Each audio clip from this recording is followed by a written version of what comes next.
ஆலயா cotton வேட்டிகள் ஷர்ட்டுகள் wedding celebration.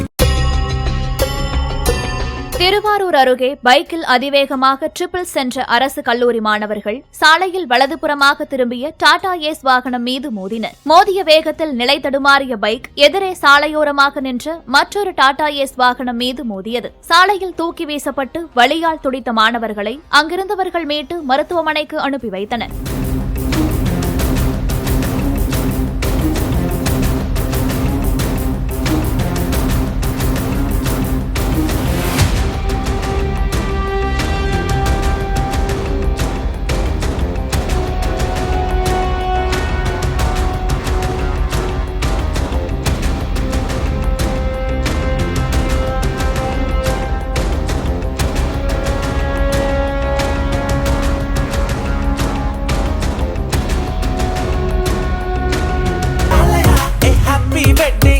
ஆலயா cotton வேட்டிகள் ஷர்ட்டுகள் வெட்டிங் செலிப்ரேஷன். பிளே ஸ்டோர் மற்றும் ஆப் ஸ்டோரில் இருந்து பாலிமர் செயலியை QR கோடு மூலம் பதிவிறக்கம் செய்யுங்கள். செய்திகளை உடனுக்குடன் பெறுங்கள்.